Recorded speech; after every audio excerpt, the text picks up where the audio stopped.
Mike. How's it going? Good, Frank. Back for another week. Yes, it is another week. It's the day before Thanksgiving. It's the Wednesday eve of Thanksgiving. Always nice. Yeah. I have a lot to be thankful for. Yes, we do. That's we for do. Sure. I don't have to make turkey tomorrow. That's what I'm thankful for. I just got to show up. Right. That's the good part. Hey, I showed up on the day I was born, so it makes sense. I didn't have to do any work. I just came flying through. Right? Yeah. Gift to the world. Yeah, I was a leftover. What topic should we dive into on this Thanksgiving Eve? Topic of perspective shift. You know, I was talking to somebody earlier this week, and I think we'll talk about this. So a lot of what we talk about in trying to step back and quiet our mind, all the stuff to disassociate. Last time we talked about identification. And I want to, and this is through my own experience, and I hear other people talking about this. I personally have never been able to completely quiet my mind. But I've learned to do, if that's possible, I don't know, maybe it is. But what I've learned to do is distance myself from my thoughts. And whenever I do that, it's like I watch the thoughts come and go. And when I distance, I don't attach. I'm not involved in it. And the further I distance it, the less involvement I have. So trying to get rid of the thought can be cumbersome. Yeah, and it can be very, and this is from my experience, can have the opposite effect and bring more on. And as I started thinking about that, what came to mind is, think about when you go to a movie or read a book or whatever it is, you're actually separated. You have a distance between it, so that's why you enjoy it.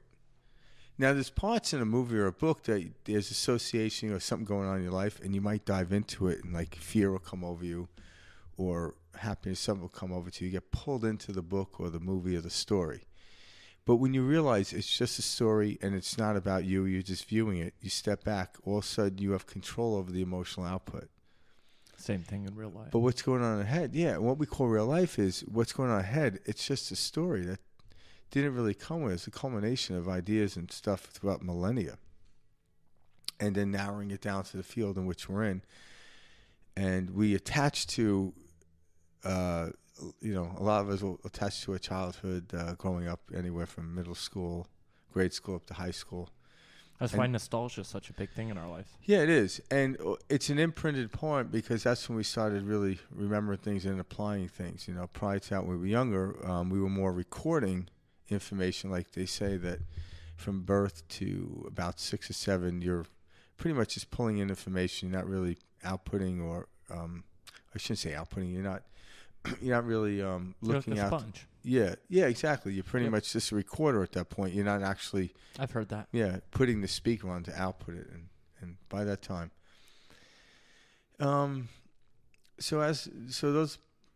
That's the place we find ourselves is coming at. So when we learn to distance ourselves from it, just like we do a movie or a book, we actually start to enjoy our life. I enjoy a book as I distance myself from it. It's a book. I'm reading it. But the cool thing is I get pulled into it. And then I forget a couple of hours went by. Well, you won't find me reading for a couple of hours. I'll say that's a lie. Hey. I'll be passed out on the couch after a couple of hours. Like how do you know it's a good book? I'm like, if I fall asleep, it's a good book. It's like, yeah, it's good. Yeah, I don't take sleeping pills. I read books. But so it is about, and then the question is, well, how do you do that? And it's like you have to come to understand that they aren't your thoughts. You place yourself, you get into, how do we get into these places? You place yourself into a state, and whatever state you're in, the thoughts will flood in. Like I talked about last time, if you're in Arizona, say, and Arizona's a desert, and it's got multitudes of deserts. It's got a high desert, valley desert, which we live here in Phoenix. But you'll never find an ocean in Phoenix. So if you're looking for an ocean and you're in the state of Arizona, it's going to be very troublesome to the mind because you think you're expecting it. So it's never going to come in. You have to leave the state in which you're in. But the first thing you have to do is recognize what state you're in. If I don't recognize I'm in Phoenix, I don't know which way to go to get to the ocean, so to speak, to see it. So, and when you're not recognizing what state you're in, that's like being sucked into the story, or sucked in. You're so immersed in what's going on, the emotions, thinking all of this is real, that you stay stuck. yeah. You can't disconnect enough to see, oh, wow, there's a whole other world out there. Yeah, and that's the other, we call it inside the box. Yep. Yeah. So, no, it's not about living outside the box. It's about stepping out of the box to get into another box. Becoming the awareness. Yeah, becoming the awareness of it. So we become aware, like whether we do it for form of meditation. You could do this while you're driving. You don't need to be in meditative state. You could do it all day long. At first, when I first started doing it, I was doing it through meditation. Actually, when I was meditating, I didn't even know what the hell I was supposed to feel. I just closed my eyes and focused on my breathing. And interesting things would happen, but I didn't have these concepts of these thoughts aren't mine. I literally was trying to get rid of thoughts. And it never worked, so I always thought I was doing it wrong. But I kept doing it because I liked the way it felt. Momentarily, sometimes I would get a minute of feeling really good in a 20-minute meditation. But hey, that was worth it, right? It's kind of like having a couple of shots. You feel good. You feel like shit the next day, but hey, it was worth it. No, but you're right. Like, yeah. I know what you mean. It's like catching air on that ramp. Yeah. It's that little bit where...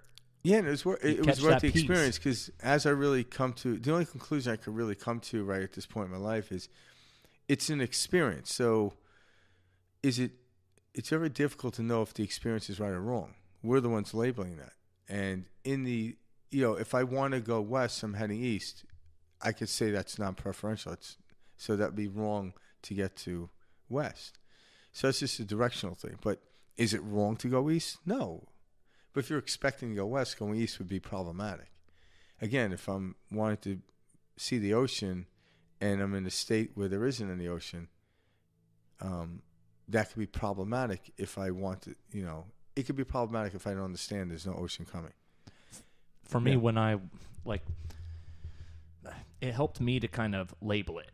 So I now label that as the thinking mind. Mm-hmm. And that allows me to detach from it. And so it's separate from you. Yeah, when I become involved in the emotion, and I feel myself, feeling as if I am the person, I am the character, I label that. And I'm like, okay, that's the thinking mind. It's in the detachment, like you're saying, that allows us that space where we're like, oh, okay,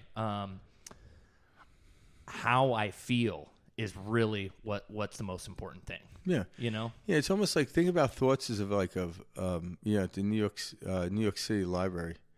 And you go in there, it's like the amount of books, I don't care how quick a reader you are. If you live to 200 years old, you couldn't read all of them. So when you go in there, what actually floats your boat is the section in which you're going to go to. And there's a multitude of books, but you don't need to read all of them. So look at each book in the library and add the magazines if you want, as thoughts. You ought not to get rid of them. You just sift and choose. So as you're walking down the aisle past all the books, you let them go by. Exactly. Yeah. But if you try to read every book or grab, you're gonna get overwhelmed. You have to leave the library. But I like that you said that the thoughts aren't yours, because often we think, oh, these are my thoughts, just because it's a very conditioned way of thinking, but we associate to them, like, why am I having such, crazy thoughts, etc. And we kind of make it like part of who we are, and that it's not. Thoughts are thoughts. They're simply that. They're clouds passing by. There is a correlation, because we are patterned to be in a state. Through our experience. If it's a state of fear, if you're in a state of fear, and again, there's multiple levels of fear, but just generally, if you're in a state of fear, the thoughts that are going to come through are going to be fear thoughts. The thoughts didn't get you into the state. You were somewhat familiar with the state, so you know how to go into it. And you might see a situation outside of you, and then that situation will then trigger fear, and then all the thoughts come in. Again, if I was in the state of Arizona, to expect to see the ocean, it didn't creep in. I was already in that state in order to get out of there. So we become familiar with these states, and that's why those thoughts come in. They're not ours. Just like the cactus isn't mine just because I'm in Arizona, but that's what I'm seeing. It's what I'm experiencing. But when I go to, the west coast of California, and I'm on the ocean, I'm in that state, but that's not mine either. It's just the ocean in which I'm viewing.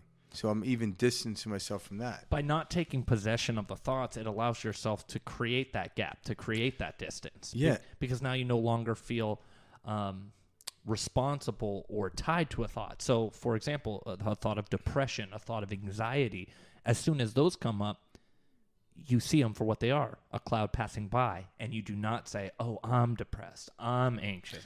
You allow that thought. And that lets you get out of the state. Yeah, yep. You aren't the state of Arizona, even though you see cactus and valley. Yep.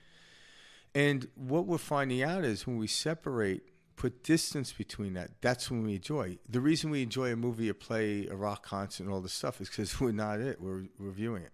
We're distancing from it, but yet we're involved in it. All right? We can do that with with everyday life is what we're getting at. Well, that's exact. So you look at a movie, a rock concert, a book, and all this. Those are just fractals of life.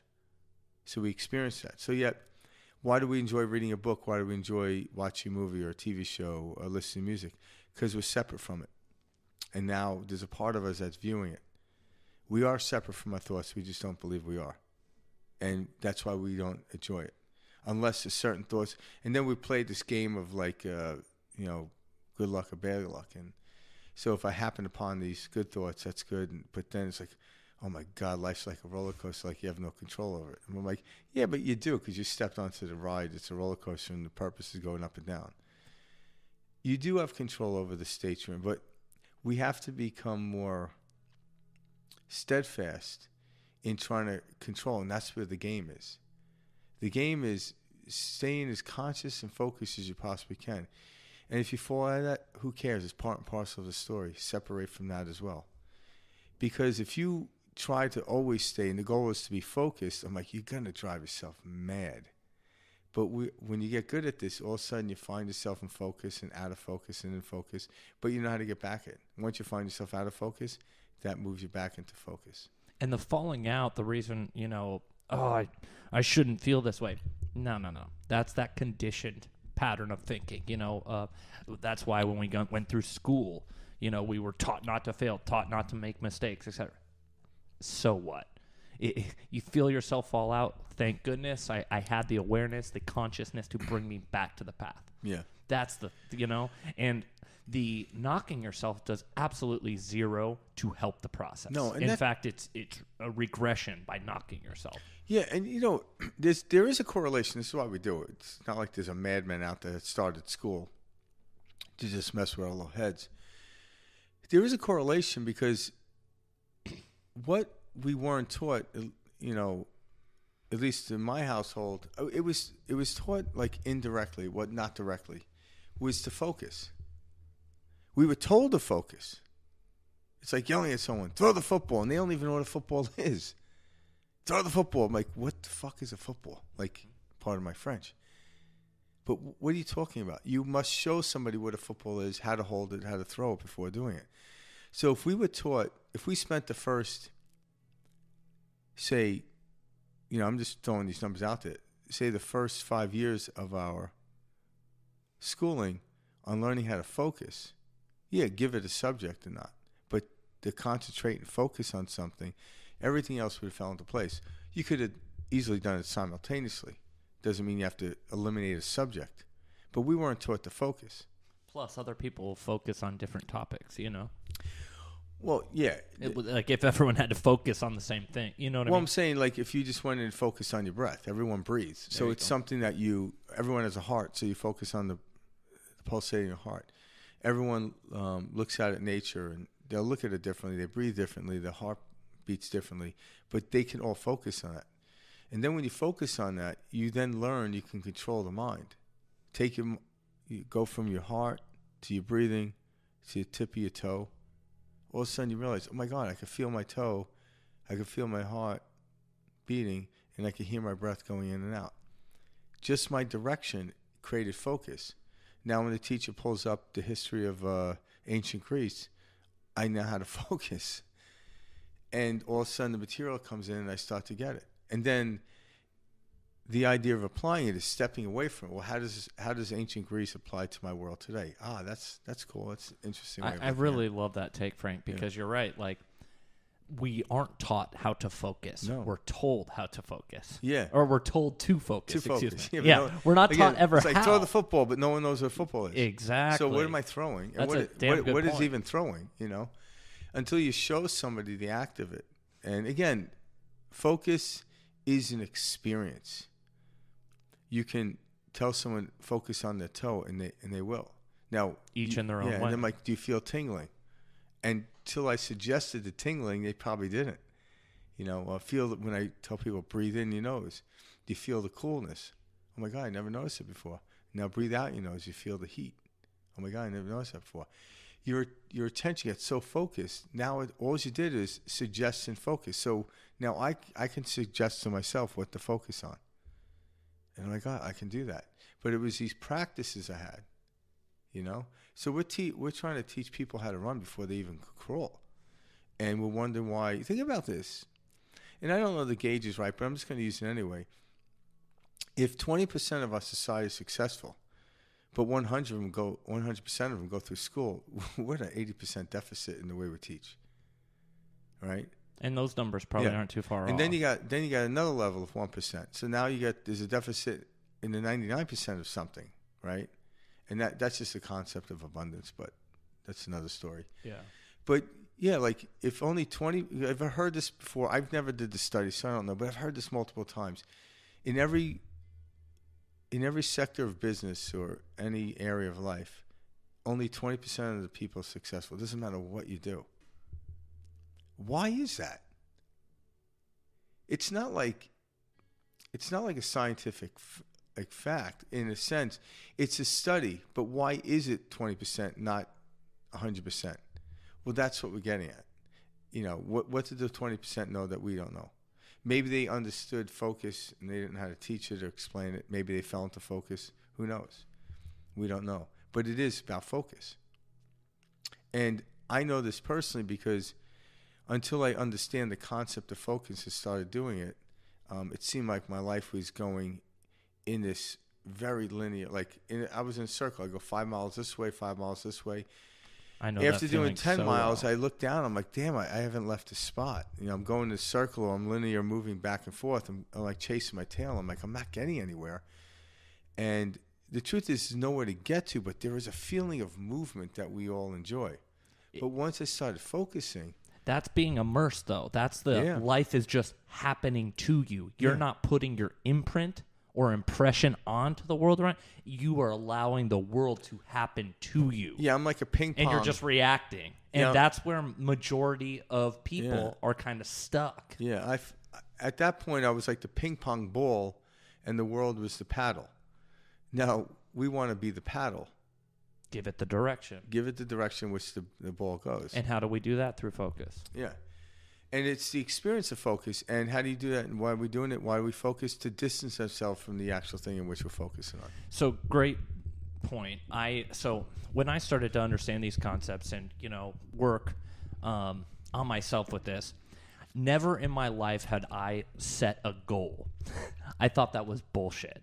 Early on? Oh, man. My whole life, I was like, oh, yeah, I'm going to sit down and write my 3 favorite goals for the year. And I thought it was this whole thing. And I was like, screw this. I gave ridiculous. up on that because it never worked because I didn't know how to, set a goal. I want to be here, and I'm like, that's it. And I was just like, whatever. I know what I need to do. I just kept saying that. Like, I know. And I didn't. I was allowing the world to just happen to me, moving in different directions. Yeah. No focus, no goal. A goal is the same thing as focus. And what's so funny is the reason the reason I didn't like setting a goal is because I knew kind of where I wanted to be in a sense. Like I knew I wanted to be happy, but I didn't know how to get there. And so I thought goals meant you have to go A, B, C, D, E, and notch it off in that list in order to accomplish the goal. That's how I was taught as well. No. Yeah. That's not how a goal is set. You set the intention, that goal, where you want to be, and you allow it to come to you. And that is what I've done these last 2.5, 3 years. And also know that when Mike talks about allowing it to come to you, it literally can. Now, because if you have a belief that says I have to get up and do something, well, then get up and do something. But things literally come to us. The sun comes to us, the oxygen came to us, everything came to us.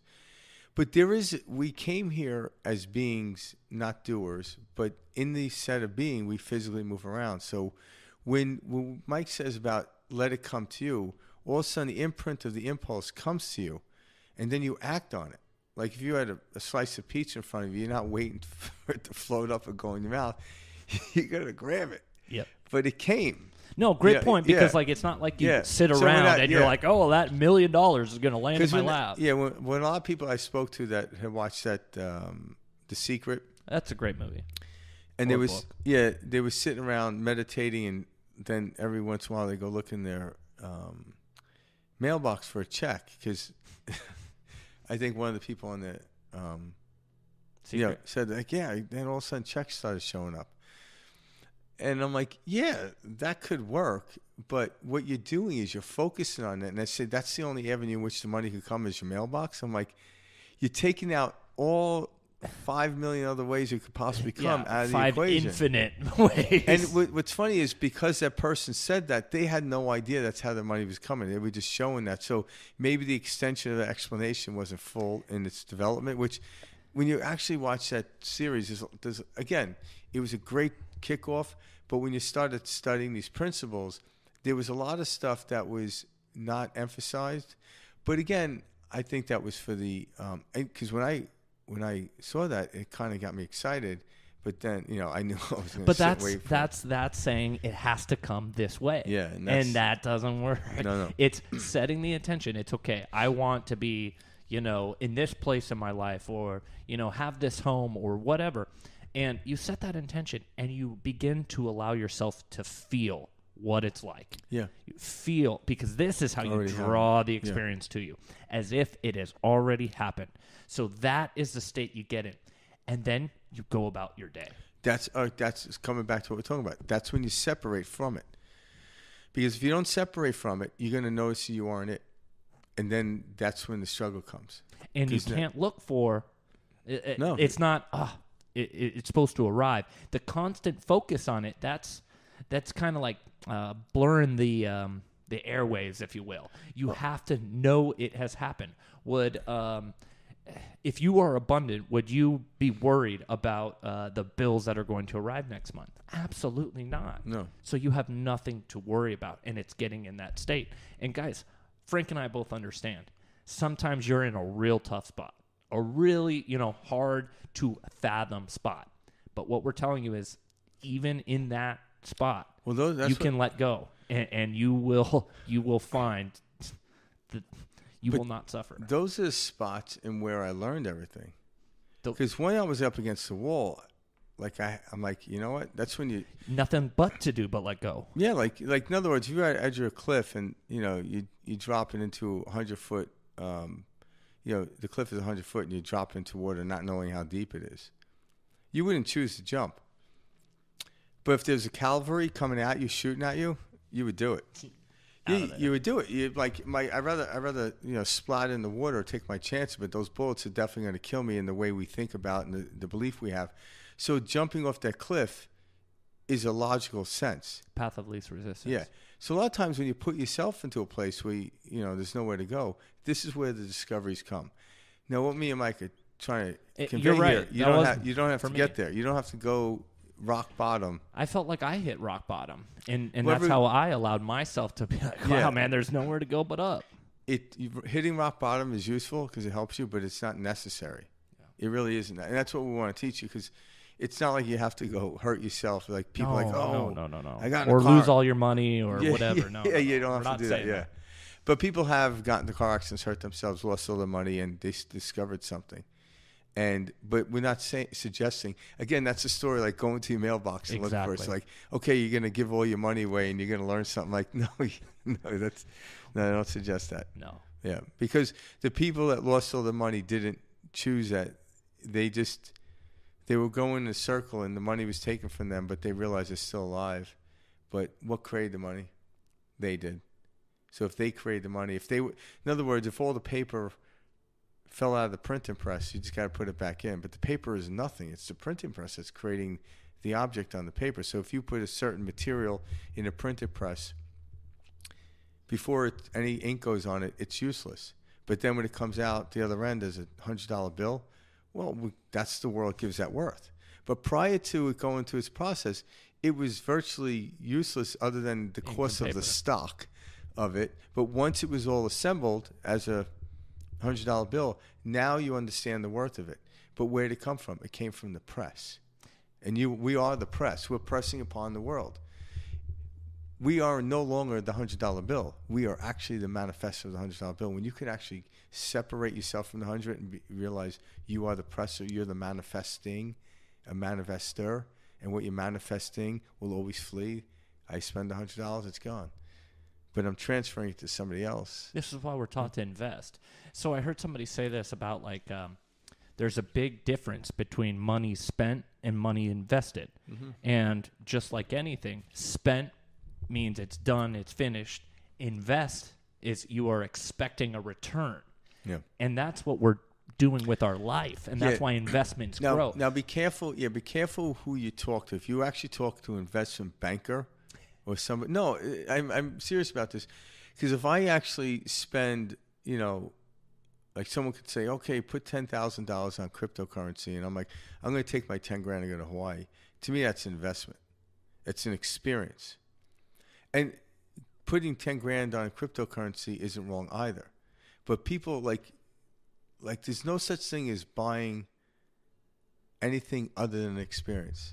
It's like someone's like, I only spend my money on experiences. I'm like, everything in the world's experience. Like, no, I wouldn't buy a fancy car. A fancy car is an experience. So is a great meal. So is going to Disneyland. All perspective. So is sitting in the woods. Everything is an experience. Everything is an experience. It's not... And it's our story that we give that experience runs through our head. So it's not what I'm doing with the money. It's how I feel about it that either generates wasteful or investment. It's how I feel about it, not what it is. Is it wasteful or is it investment? So you have people invest in the stock market, and they'll only invest in companies that they feel will do good for the world. Now, it's interesting. That's their viewpoint on it. Someone might think, well, that's going to harm the world. But it's not going to change their viewpoint on doing it. And they do it, and they can make money on it, right? And somebody might just invest in a company because the company's solid, they're good, they have a good business structure, and they don't really look at the aspect of what it's going to do for the world and not for the world. They're out to make the money. And it worked just the same. It will. So because it's how what we expect. It's how we feel about it, not actually what we're doing. Because if it is what we're doing, this is where commercials come in, or advertisement agents to sell us on something. And the first advertisement agents that were ever on the planet were church goers. I mean, people who created churches. Yep. Come to me, I'll make your life better. Oh, really? Yeah, just give me 10% of your endowment. Yeah. And it's funny because there is a 10%, type of thing, but like what you invest in, I'm like, well, invest in yourself that 10%. And what do you mean? I'm like, another way of looking at it is put 10% of your money every year into a field in which you want to expand it, hobby, whatever, and watch what happens. I'm not saying don't give money to the church that you like, because when I go to church and do all that stuff, I don't frequent. It's an experience. I don't sit there like, what am I getting out of this? Am I getting the money in return? Sometimes. Yeah, it's an experience. I enjoy the experience. I go to different places.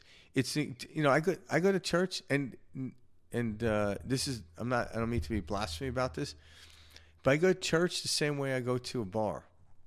And I'm not a big drinker, but it's the experience. It's the mingling with of people around me and running to people I don't know that I don't frequent. So I'll go in a place, grab a glass of wine, and I'll finish with that. And then I'll sit at the bar, and then I don't force it, but all of a sudden someone comes up with talk or whatever. Or maybe not. Maybe I'll just sit there in silence and view. It's just an experience. That's how I look at it. I don't look at it like whether I did something wrong. And then I go to church, the same thing. How I view it, again. Some days I talk to people. Some days I just sit there and observe. Some days I close my eyes and shut everything out. See, the thing about religion is the mind, like of humans, took over, and so it takes these ideas that were being preached, and then it starts to assign stories and meanings to it. Yeah. Jesus was not a Catholic. Jesus was not a Christian. Buddha was not a Buddhist. Muhammad was not a Muslim. Yeah. They taught love. And then we, as a community, began to assign stories and created this man-made idea of what they were preaching. These concepts, Jesus, Buddha, Muhammad, it's all about love. That's what they're preaching. Consciousness, love. And there's nothing wrong with the community of Christianity, Islam, whatsoever. And Buddhism. There's nothing wrong with that. But you have to step away from the identity. It's like I talked about this earlier a couple of weeks ago on a podcast, and I heard somebody say this, and it was Neville Goddard. Love it. And he said, when you're getting your religion, get it wholesale. And what do you mean by that? And what he meant is go to the source and where it's coming from, but when you buy it retail, you're overpaying. So in other words, if a priest were to say, join the Catholic Church, and I will help you guide you through this world. Towards God. And I'm like, well, who do you talk to? Well, I go to God. I'm like, well, I want to go to the same warehouse. I want to go straight to the big guy. I want to go to the same warehouse. Why do I need you? Now, the other person might be able to say, hey, I got God's phone number. Here it is. Here's God's I'm the middleman. Yeah, it's God. It's a lot of digits out there. You'll never remember it. You know, AT&T and T-Mobile, they don't work. Jesus got cricket. Jesus got cricket. Oh my God, yeah. Jesus got cricket. That's funny. That's gonna go viral now. Oh, Jesus got cricket. Blasphemy. Yeah. Blasphemy. Yeah, but it's the connection's in with every one of us, and we just have to quiet. Now we can suggest, help. But once I tell you this is the way in the outside world, this is where we all go wrong. But that's why we know no religion can be the way. We're all saying this is the way. And that's why even none of the teachers were going the way. They weren't talking about the way that religion. Yeah. They were not preaching a practice. They're preaching how to use this instrument. Yeah, and when Jesus said the way is through Christ. Now, Christ consciousness. Buddha. And that's a title. Christ is a title. Yeah, it means enlightened one. Yep. So when someone becomes enlightened, so Jesus Christ is how we label him, because that's what Christianity is. Yeah, that's not his last name. Well, it means Jesus the enlightened one. And Buddha means the enlightened one. Yep. So when he used the word Christ, he was meaning you will find the way once you become enlightened. And how do you become enlightened? You let go of every other belief. So we hold on to so many beliefs. I believe in order to be smart, I have to go to Harvard University. That is not empirically true. I'm not saying don't go, but that's not what makes you smart. You just ended up at Harvard University because somebody over at Princeton would argue the same, you know what I'm saying? Mm-hmm. Or somebody at community college, that won Jeopardy will argue that too. I'm like, the way is through the enlightened aspect. And then when you're enlightened, going to Harvard, Princeton, or to the enjoy the experience. Community college will amplify the experience. And when you amplify the experience, only good could come from it. So it's not about not doing that, not going to church, not doing that, but understand you have to separate yourself from the doctrinations of that. Because I believe there was somebody that started a church and said, how did you find God? And not understanding it, couldn't explain it, said, well, prior to hearing the words of God, I did this, this, and this. And they became the doctrine. So if you start here, do this, this. But no one that followed them or came after them were ever able to achieve it, That's because it's not through A, B, and C. Do I need a burning bush to get another 10 Commandments? From Moses. Sticking with your guy Neville, one thing that he says Sticking to my guy Neville. That's you my and guy. Neville go way back. Neville is my guy. Yeah, we go way back. Yeah.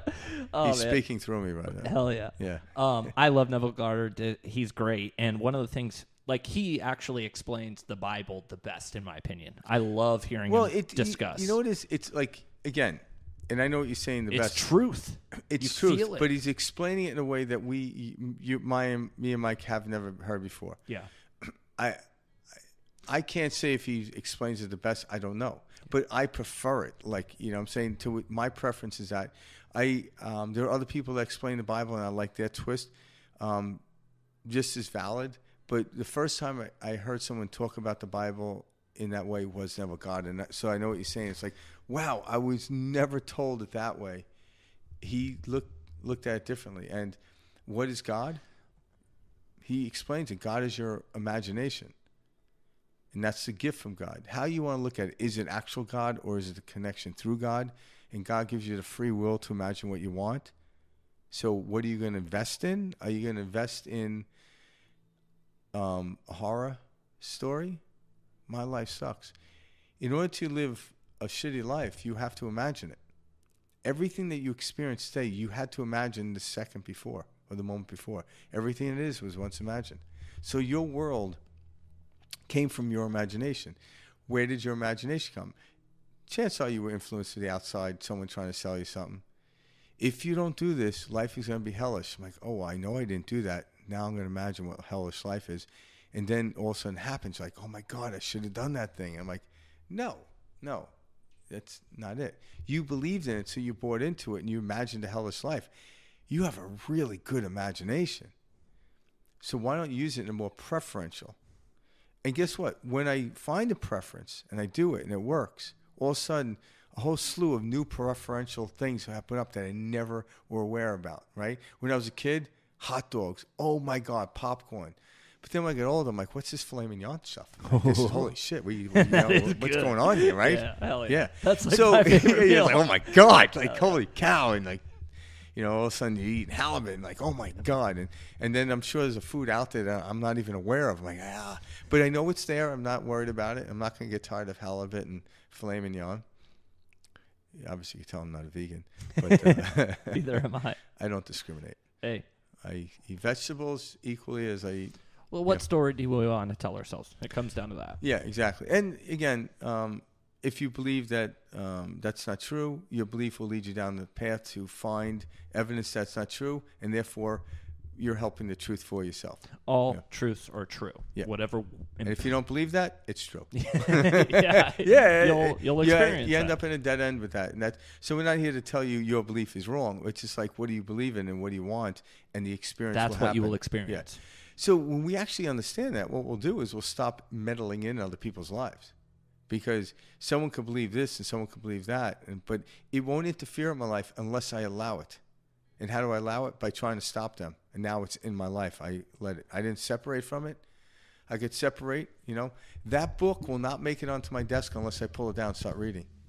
It doesn't happen that way. Nothing is injected into your life. You have to place yourself in the position or in the state, and then everything comes. So what Mike was started with, like, everything comes to you. Yeah, when you're in the state, when you're already on the beach, the waves come to you. You're already there.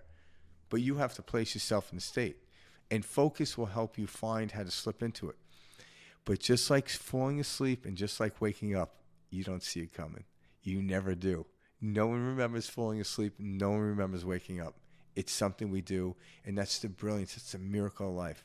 It really is. It's kind of fun when you start. Yeah. When you wake up and kind of see this world as the dream world. Have you ever done that? Yeah, you know what I mean? Yeah. Well, no, absolutely. Yeah. This Maya, this is a dream that we're living in. But I mean, sometimes when I wake up, I allow myself to be part of the dream. Yeah. And it's a very free flow of the energy, and it's allowing yourself to simply experience what's going on and detaching from the mind assigning a reason about it. Because really, what's going on is the mind is a very powerful computer. So it takes information from out here, and then we thread a story in the mind of how it connects and why it connects, and if you like it, and if it's good, and if it's bad. And then that's how you experience. So when you can, from a thinking mind standpoint, understand how we process information in this experience, you can detach from it much easier because you go, oh, okay, what's going on right now is this is how I feel about that. So my mind is creating a story about this. Normally I would get super wound up, and this would be something that I would carry with me. I'm going to let go of it. Yeah, but why we create the story? The story is enable it. So in other words, well, the story kind of keeps this linear thing going. But it also shows you the map back to the place. Absolutely. So if I buried money and under a tree and wasn't going to return for 10 years, I better draw a map. So the map is the story. So the reason we tell stories is we fall into a state. The story didn't come till we got into the state. Then once we're in the state, a story comes. Why? Because it lets you back to the state. So we use story form to get back into that state. That's why we do it. It's a natural.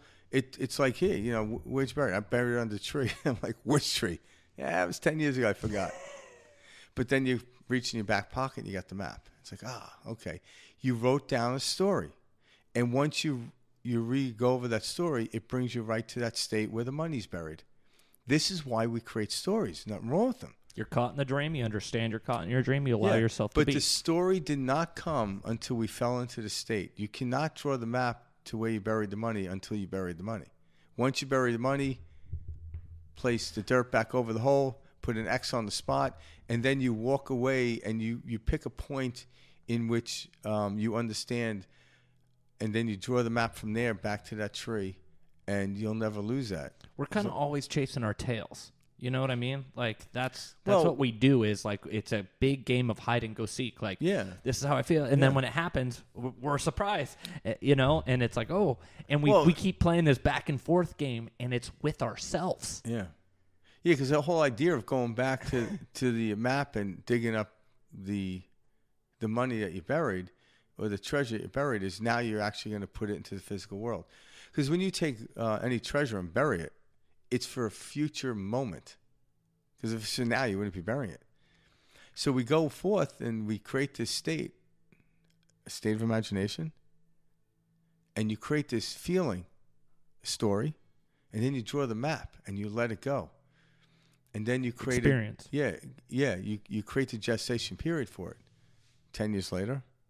And then 10 years later, I pull the map out. And then I go dig up the money. And now when I dig up the money, that's the fruit. That's the physical world. Now you're experiencing it. So you could set how much time you come back. You could do this so good to where the story could be short, where the map doesn't even need to reach your pocket when you're actually experiencing it. But a lot of times, it's cool to bury the treasure, the imagination, tell the story to get back there, and then feel it. And then go mull it over. What am I going to do with this treasure? Okay.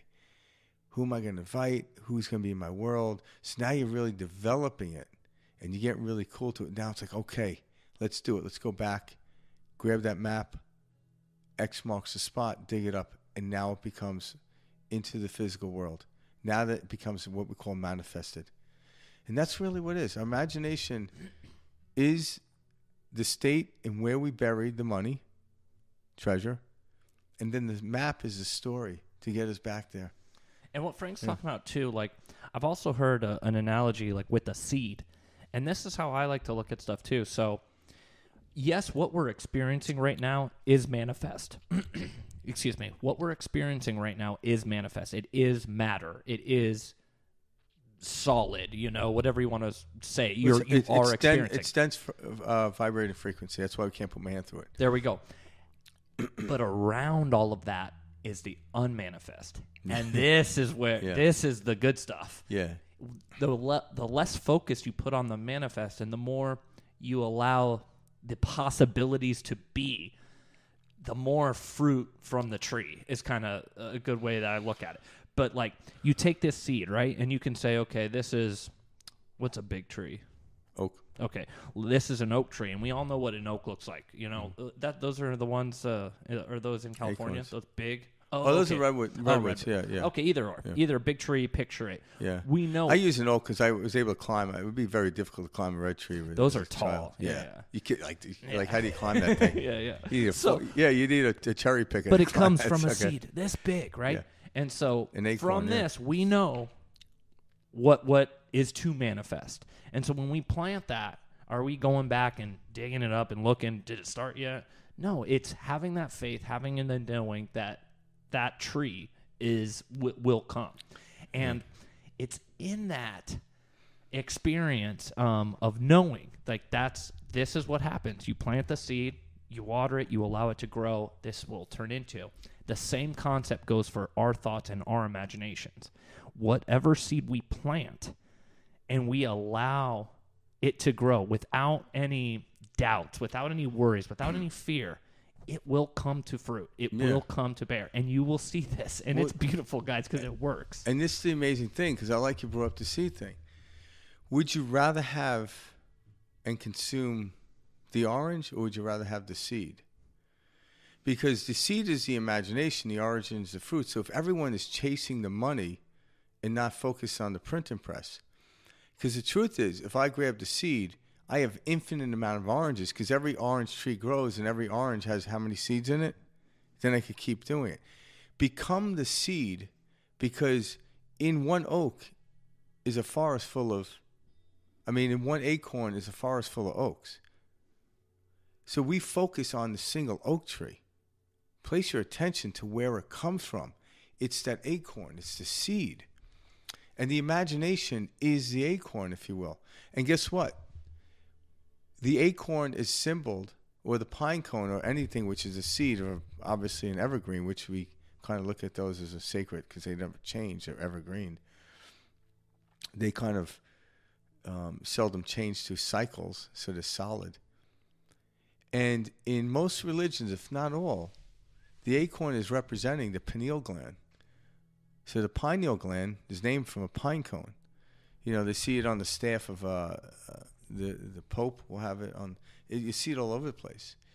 And sits right here, right above the eye. It's your third eye. The pineal gland, the pineal gland, and that's where you start the field of imagination to put out into the world. So that's the seed. That's the gift of being a human. That's the seed, and then from there you get a Christmas tree. But seriously, chop it down. It is. It's that exciting. Yeah. And guys, so jump into this, dive into this, because it's exciting. It is. You start to see it work. Try it with little things, So when you can separate from the outside world and get your mind off of the evergreen and onto the pine cone or the acorn for the oak, you realize that's where the power is. It isn't out here. So now I have to procure a whole piece of land and make sure no one gets anywhere near my oak tree. I'm like, no, I could just slip an acorn in my pocket and be on my way. And when I see a field, just plant it, and I could keep planting it. Someone could keep conquering my fields of oak trees, but it's pointless because I own the acorn. Go for it. Take it. I don't care. I could plant more. Take my oranges. I don't care. I have the seeds. That's all I care. I remember someone said to me that they say life is a bowl of cherries. And then he was like joking. He's like, why do I keep getting the pits? I'm like, the pits are why you can have a field of cherries. It's like, I never looked at it that way. I'm like, you want the pits. If you own the pits, you don't worry about cherries because you own the cherry farm. And when you own the cherry farm, you seldom eat, you don't gorge on cherries. If you don't own the pit, don't own a cherry farm, you gorge. You try to get everything you can. And the outside world you become like Caligula, where you're trying to consume everything. And it ends up killing you. But if you just hold on to that seed, your imagination, everything will come. And then you give it away. You give it away to the world. Why? Because I have the seed. That's it. The printing press gives the dollar away because it has the printing press. All of a sudden, you give less worth to it. Doesn't mean you don't use it. Doesn't mean you don't eat the cherry. Doesn't mean you don't eat the orange. But you only eat the proportion in which you need. And then you give the rest away. Why? Because you're investing. Because if I give an orange away to someone and they accidentally drop it in the ground, more oranges grow. They accidentally drop an acorn in the ground. Another oak tree grows, a forest. A pine cone, another pine tree grows. Now, if I tell people, take that seed and do it, watch what happens. No one would ever try to conquer the world. We try to conquer the world because we think we're limited. No, we're not. That little acorn has all the intelligence that we'll never know. God sits in that acorn. Our imagination is the acorn. It is fascinating. Watch what gives birth. Watch what fruit comes from it. But if you're trying to look at that fruit and dissect it and see where it came from, it's in the seed. dissect the seed, you'll smash it. You won't find anything in The it. Unmanifest. That's what it's in. Yeah. It's brilliant. We're so focused because we grew up touching things, tasting things, and all this, thinking this is what's real. Yeah. It's everything around us. It's the unmanifest. Like, So learn to separate from the orange, and then you see the orange for what it is. Eat it. The space around that orange. Because the fruit is the experience. It really is. It's the experience. But the seed is where it comes from. It's where, and everything has a gestation period. Yeah. Let's change gears for a second. This is something I kind of wanted to talk about tonight. Are we talking about cars? So, as we kind of head into the holidays, we'll be going home. We'll be seeing family. One thing I want to bring up is... Don't drink that much. It's not good around family. That too. And bring some acorns. Yeah. Plant them. I'm going to get everyone an acorn for Christmas. And they're like, what's Be the this? Unmanifest. I'm like, listen to episode. What episode are we on anyway? Oh, like 30s. 39. Yeah, listen to episode 39. Kayla's like, it's not 39. It's 40. Jesus Christ, you guys don't even know what you're doing. You guys are killing whatever it. episodes, you got to listen to it. Then you'll understand why I gave you an acorn, you cheap bastard. So, as we head into the holidays. Sorry, Mike. All good. I went off the rails. Hey, that's the point of this show. As we head into these, moments with family, and it's funny because Ram Dass, one of our favorites, he's a great teacher. He always said, if you think you're enlightened, go spend a week with your family. And I love that. And he wasn't even joking. He was like, I'm serious. Oh, and you'll hear his funny stories that he shares about his family. You know why he says that, right? Well, there's a few different reasons, I would assume. Well, because when he came back from India, he had to live with his dad. And he went back and he was cooking lentils in the fire. He's like, I'm an enlightened being. He's like, Dad, just leave me alone. Dad, I'm enlightened. Don't you know who I am? Get out of here. Again, the person. And he's so good about that. But, go spend a week with your family, you would say. So when you're around your family, it brings out old unconditioned it brings out old conditioned patterns. Yeah. It brings out a lot of emotion, and it brings, repetition of old patterns, right? Hence the alcohol. Yeah. So during this time, one thing I want you to be aware of, and don't be aware of this in the sense of standing on a soapbox type of thing or a preachy type. You're like, Mike said you would do this, Mom. No. But what people, this is like how we're raised in Western culture, but do not be trapped by justified grievances. That's probably the best way I can say this. And what I mean by that is often... we all understand that there's certain things that, it's not good, like it's not preferential, but we become justified in our way of thinking because I shouldn't have to feel this way, or I don't deserve to have to feel this way. And we talk about this, and I guess like growing up as a kid, a good example is like when kids are mean to you, and of course it's not right that kids are mean to you, but this is a part of life, and to sulk in that feeling and to justify that feeling as if you're right, you shouldn't have to feel this way. You shouldn't have to. That is comforting and bubble wrapping the ego, and it's keeping the ego. It's training the ego very early. Learn karate. That certain things have to happen a certain way in order for me to feel good, and if they do not, then I am justified in my poor behavior. And what I mean by poor behavior is negative self-talk, allowing a situation to ruin your day, carrying it with you for weeks on end. We justify these poor behaviors and say, I shouldn't have been treated this way. So who are you to say I'm not allowed to feel this way? And society actually... but become aware to this, because this comes out with family. And this feeling, guys, this is why we stay stuck, is our justified grievances. And society, actually, a lot of therapists a lot of them are changing, but a lot of therapists actually agree that agree really? to that. So yeah, like, oh yeah, I would feel that way too. But I'm like, yeah, you see, once you it's imprint like, that, I'm like, no, so no. I'm justified by being being upset. Like, yeah, No. So what do you do? You're not. You're No. not justified, and that's what Frank and I No. are here to say. Well, you can be can. justified, but it's not going to really help. But you see what I'm saying? So like this is a big reason in Western culture why we struggle growing up is we think, hey, this shouldn't be this way. This isn't right.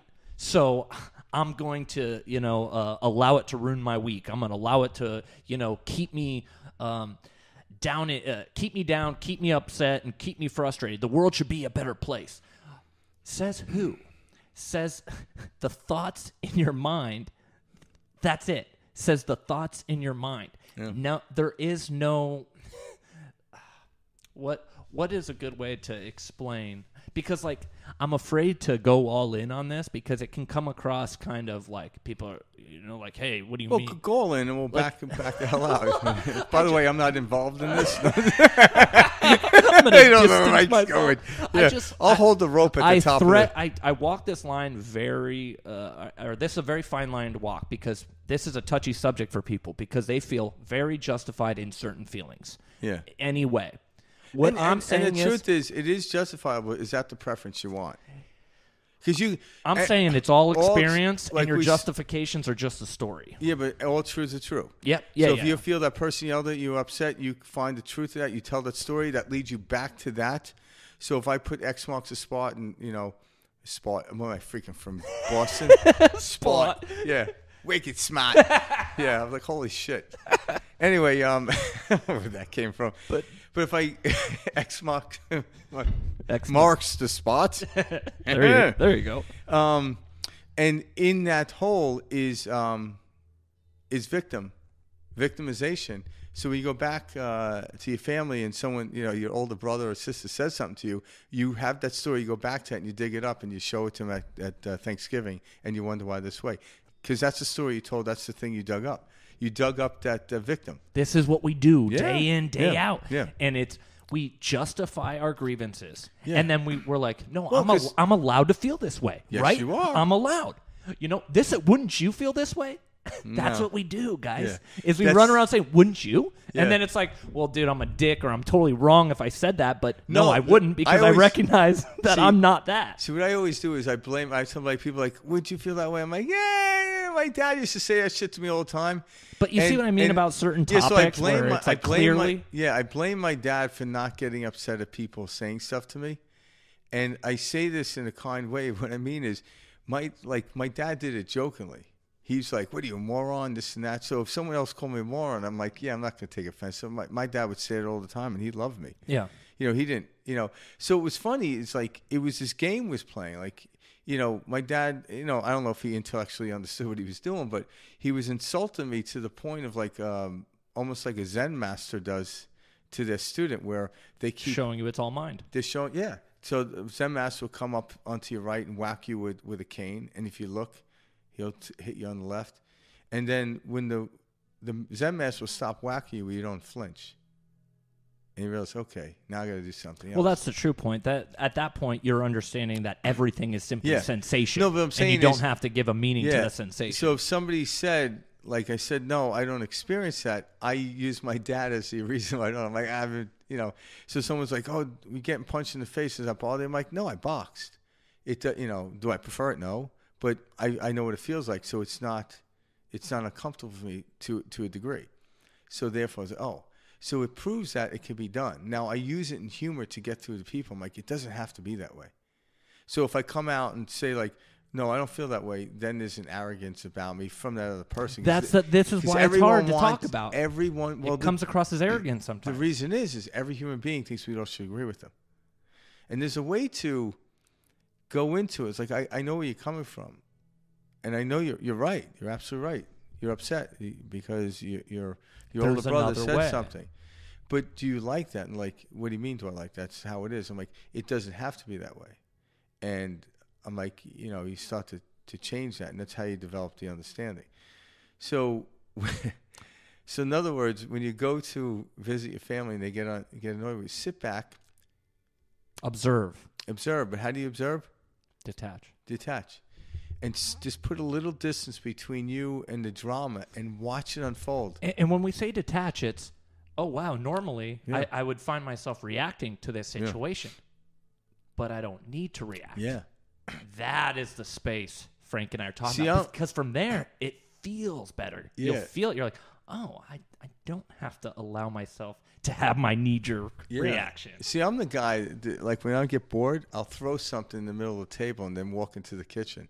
And people like fight like that. I remember doing that to my uncle one time. He was talking about something, and I mentioned someone, and This is so common on he's holidays. like a pit bull on shit, right? Yeah. And I knew he would be, and I'm just like walking, like he's talking about something, like I'm bored with this conversation. I mentioned someone, like, oh, he's like,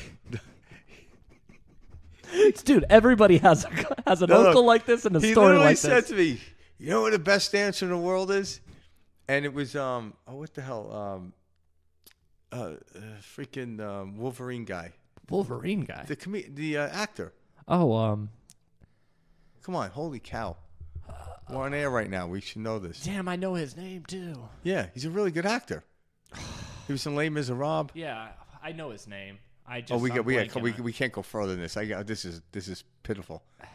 See, there we go, condemning myself because I don't know. the Yeah. condition pattern.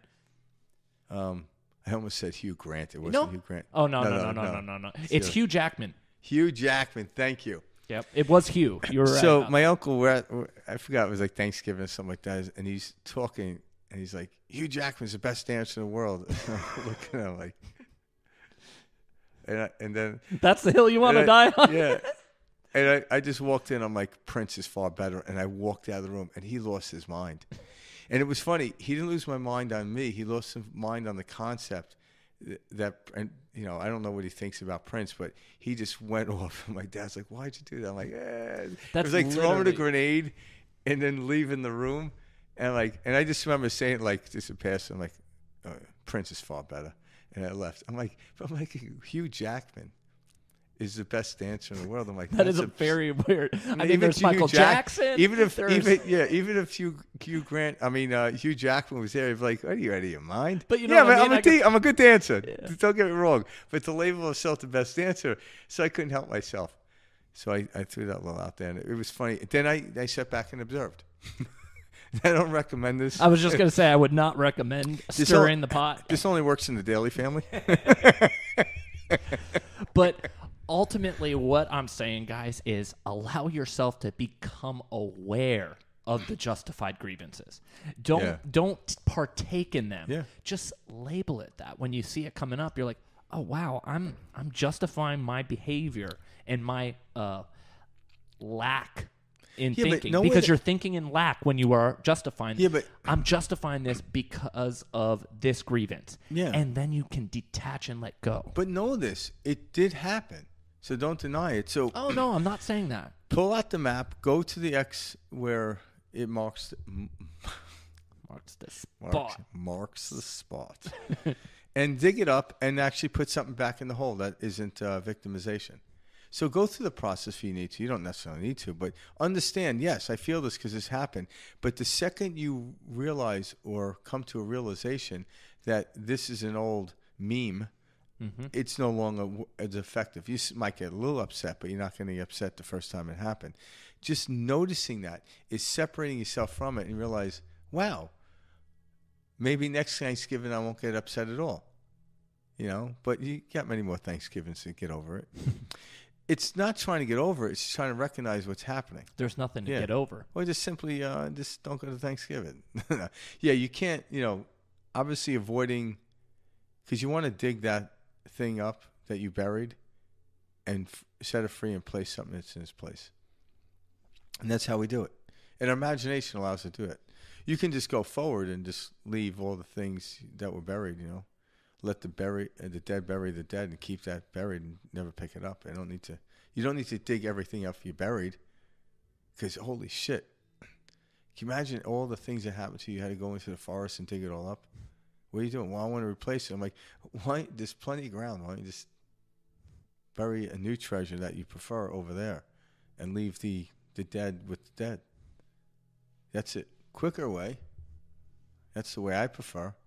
And then when I come across the other What's that X? Oh, that's a funny ass story. I'll tell you one day. The dope. Seriously.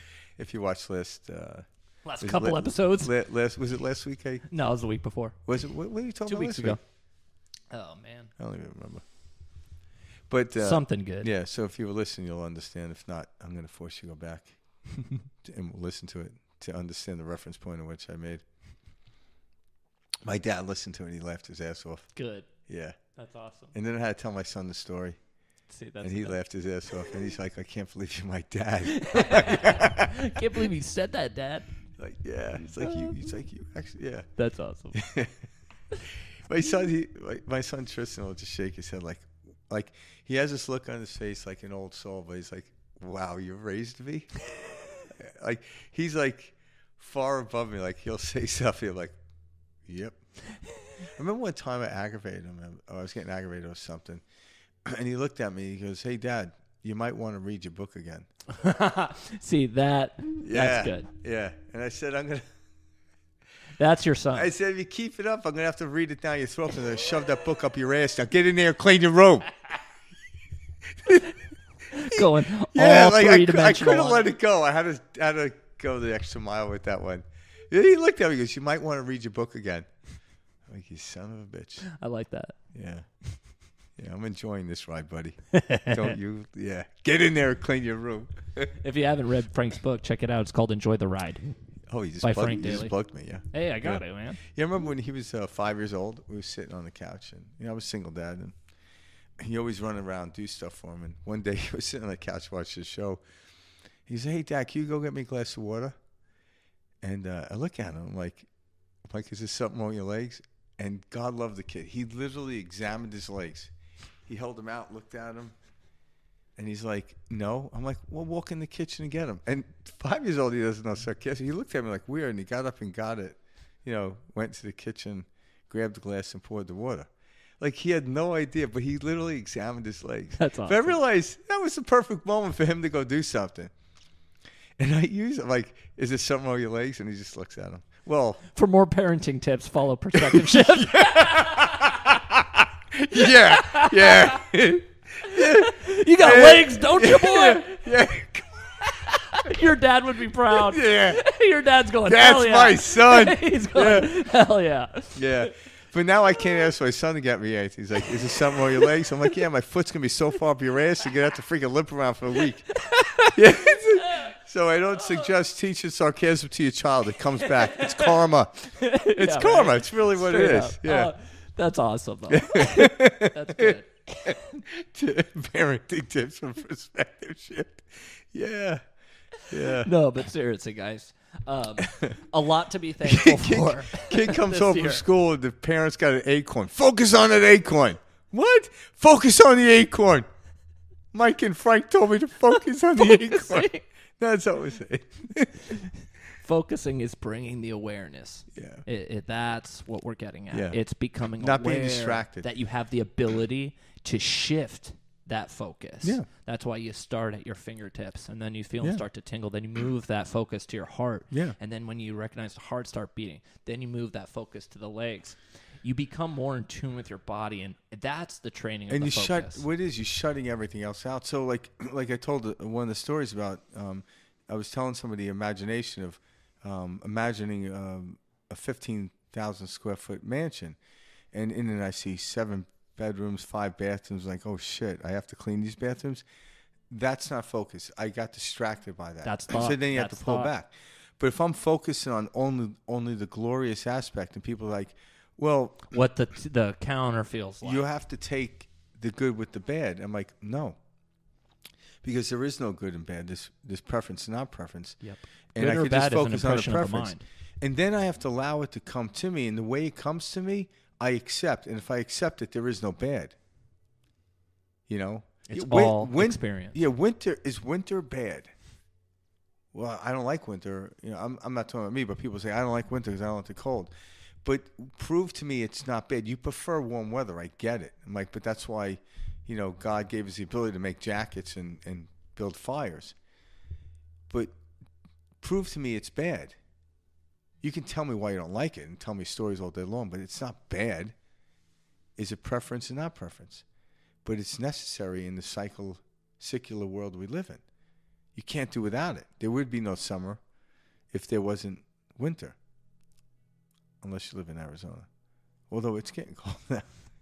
But everything cycles. So we deem that winter's bad and summer's good. Or if you live in Alaska, you probably like the cold. So you probably think the opposite. It's too hot.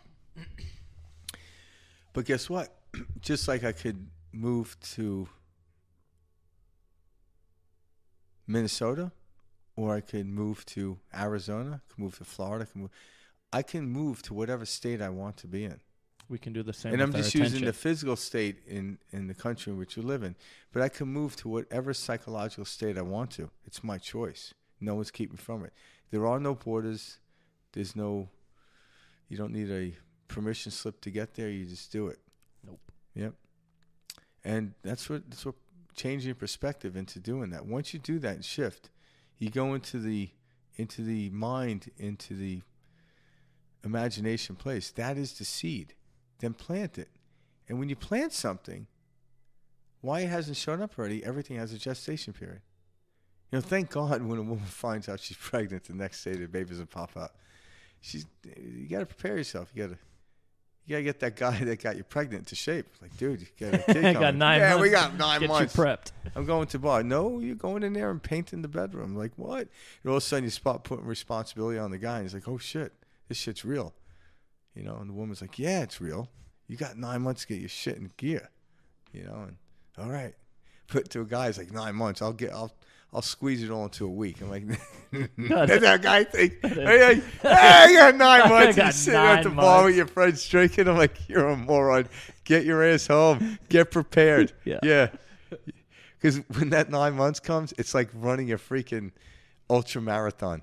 It just don't. Yeah, you get 2 hours of sleep, and it's like, oh shit. But it's well worth it. That's it. But everything has a gestation period. So experience. The imagination imprints the feeling. The feeling then is the physical aspect of placing the seed into the soil. And then know the gestation period. And for everyone, it's different. So for some people in the beginning, you don't know when it is, so you just have to figure it out. But you can actually feel it. I can feel this is going to happen in a year. And then know it's coming in a year. And then watch it happen. It might come in 9 months. It might come in 13 months. It's still close enough. Who cares? You're still going to bear the fruit. But if you don't trust it's going to come, you leave the field in which you buried the seed and never see the fruit come to life. Somebody, a stranger, comes by and picks it up. Yep. Yeah. It doesn't go anywhere. It's not that it didn't grow. It's just that you left the field in which you planted the seed. You left the state in where it was.